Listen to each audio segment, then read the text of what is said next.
Terima kasih, saya Sintia Rompas masih menemani Anda di Kompas Petang. Saudara Wakil Ketua DPR Sufmi Dasko Ahmad memimpin penyerahan bantuan logistik kemanusiaan bagi korban bencana di Pulau Sumatera. Pengiriman bantuan dilakukan melalui Bandara Lanut Halim Perdana Kusuma, Jakarta pada Minggu siang.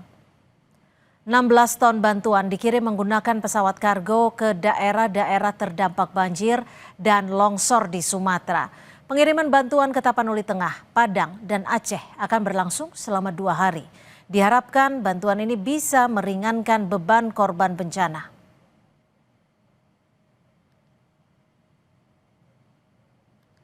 Berupa kargo pesawat yang akan disampaikan kepada saudara-saudara yang mengalami musibah yang pada hari ini besok akan diberangkatkan ke Tapanuli Tengah, ke Padang dan ke Aceh. Mudah-mudahan apa yang disampaikan oleh teman-teman dari Dewan Perwakilan Rakyat bisa bermanfaat bagi saudara-saudara kita yang sedang mengalami musibah.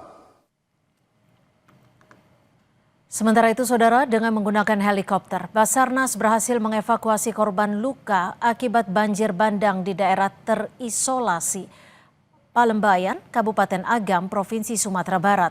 8 orang korban dibawa ke Rumah Sakit Lubuk Basung Agam. Kepala Badan Nasional Pencarian dan Pertolongan Basarnas, Marsikal Madya TNI Muhammad Syafi'i menyebut selain fokus melakukan pencarian korban hilang, penanganan korban yang mengalami luka akibat kejadian bencana juga harus menjadi perhatian utama.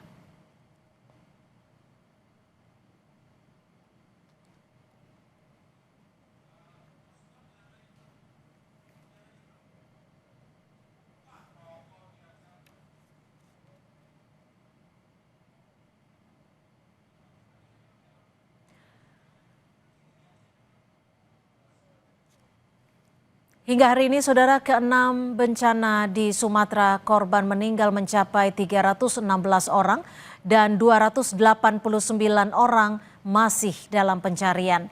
Lalu apa saja prioritas pemerintah dalam penanganan bencana ini? Kami bahas bersama tenaga ahli utama KSP Respiratori Sadam Al-Jihad dan Bupati Tapanuli Tengah Masinton Pasaribu. Selamat petang Bang Masinton, Mas Sadam. Ya, saya ke Bang Masinton dulu. Bang Masinton, seperti apa penanganan di Tapanuli Tengah sendiri hingga sore hari ini? Apakah kalau kita melihat dari penanggulangannya, bencana ini mencukupi anggaran Anda untuk menanggulangi korban-korban bencana? Iya, terima kasih Mbak. Mohon maaf, kami sampai saat ini belum bisa melakukan penanganan secara optimal. Penanganan secara optimal kepada korban tadi karena dikondisikan keterbatasan kami. Saat pertama, personel pegawai kami yang juga adalah sebagian besar 80% itu juga adalah korban. Nah, kemudian akses yang sangat sulit untuk masuk ke Tapanuli Tengah karena terputusnya akses dari berbagai wilayah perbatasan seperti yang berbatasan dengan Tapanuli Selatan, jembatan beberapa putus, kemudian akses yang melalui Tapanuli Utara, Totarutung sana juga jalannya mengalami kerusakan parah, longsoran berpuluh kilometer, dan kemudian akses dari Umbang Hasundutan, Pakat itu juga mengalami longsoran. Jadi praktis kami terisolir. Dan kemudian komunikasi kami ke seluruh wilayah, kecamatan dan desa-desa karena putusnya jaringan internet dan jaringan listrik. Nah, praktis kami sudah 5 hari merasa terisolir, tapi BNPB dari pusat di bawah pimpinan Pak Letnan Jenderal Suharyanto, Kepala BNPB, sudah datang ke Tapanuli Tengah dan membuat poskonya juga. Gubernur Sumatera Utara juga sudah berada di Tapanuli Tengah sudah 3 hari 2 malam beliau. Baik, Saya akan ke KSP terlebih dahulu. Mas Adam, hingga saat ini Istana sudah mendapatkan data resmi, data lengkap berapa jumlah korban bencana baik yang tewas dan juga yang masih dicari. Dan apakah Ya, Istana akan segera memutuskan untuk menetapkan status bencana ini sebagai bencana nasional? ya. Tadi per pagi tadi, kemudian siang itu kan bertambah ya jumlahnya dari 303 total yang meninggal, kemudian bertambah menjadi 316. Ya. Ini kan sungguh apa namanya musibah yang luar biasa ya Mbak. Nah artinya memang ketika Pak Presiden Prabowo kemudian mengutus dari Pak Menko Mas Pratikno itu operasi tanggap darurat nasional yang dilakukan. Adanya BNPB, TNI, Polri, kemudian Basarnas, Kemenkes, Kementerian PU, Kemensos ini bergerak 24 jam nonstop, Mbak. Hmm. Nah, dalam posisi ini sebetulnya tadi kalau ditanya terkait dengan apakah bagaimana terkait dengan bencana nasional, nah sebetulnya tidak menutup kemungkinan, Mbak. Tapi memang perlu kita lakukan bagaimana data dan kajian dari BNPB itu sendiri. Yang kedua, bagaimana nanti tetapi sebelum itu Menteri Keuangan pun siap untuk mendistribusikan dananya APBN-nya untuk apa? Untuk bantuan di Sumatera Utara, di Sumatera Barat, dan juga di Aceh. Artinya, operasi tanggap darurat nasional ini sebelum kita menunggu ataupun melihat kajian dari berbagai macam kementerian dan juga stakeholder itu kita bisa bergerak dengan cepat dan cepat. Karena apa? Karena memang perintah dari Pak Presiden itu adalah bagaimana kita menjaga keselamatan masyarakat yang utama. Yang kedua adalah evakuasi warga itu sendiri di lokasi yang berbahaya. Tadi kata uh, Bang Masinton bahwa susahnya terisolasi dan sebagainya. Nah ini yang kemudian adanya kerjasama juga Mbak. Bagaimana ada dari Wamenkomdigi untuk kerjasama dengan PLN untuk listrik dan sebagainya itu Mbak. Oke, lalu seperti apa ketika penetapan status tanggap darurat nasional ini mampu menangani bencana yang terjadi di Pulau Sumatera? Kita masih akan membahasnya usai jeda, tetap bersama kami di Kompas Petang.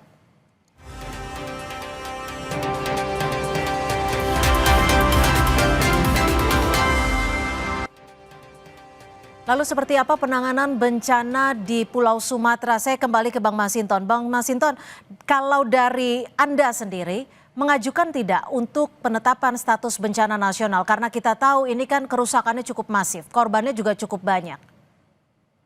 Tentu kami hanya memiliki domain tentang status tanggap darurat di daerah Kabupaten Tapanuli Tengah. Maka itu sudah kami buatkan sejak dari tanggal 27 hingga 2 minggu ke depan.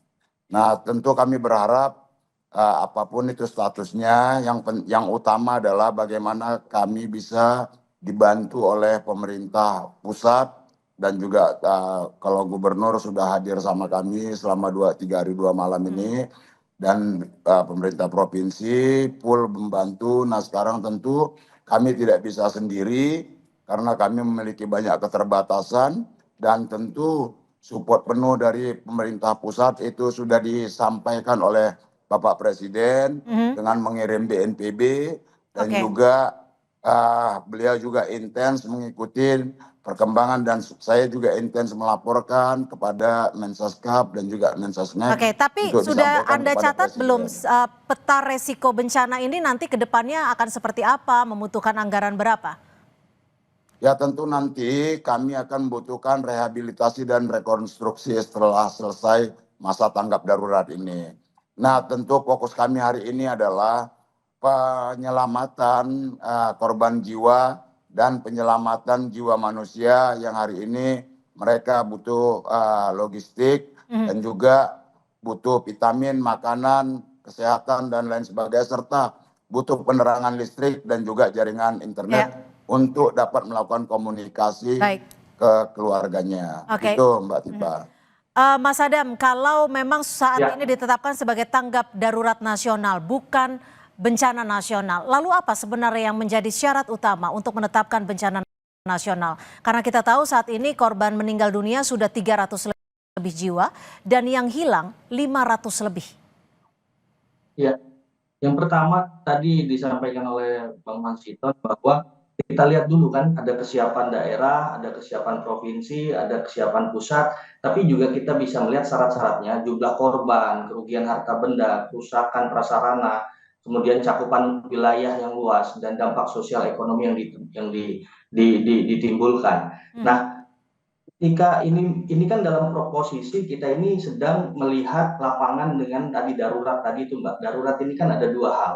Yang pertama adalah evakuasi, yang kedua adalah distribusi. Nah, darurat ini berjalan dengan maksimal dulu. Nah, bahkan tadi yang saya sampaikan, Menteri Keuangan itu walaupun belum ditetapkan bencana nasional, di Kementerian Keuangan siap menyalurkan dana darurat untuk daerah yang terdampak. Jadi sehingga akses pendanaan dan logistik nasional tetap terbuka. Tapi singkat saja, apakah Presiden bersedia untuk meninjau lokasi bencana di Sumatera?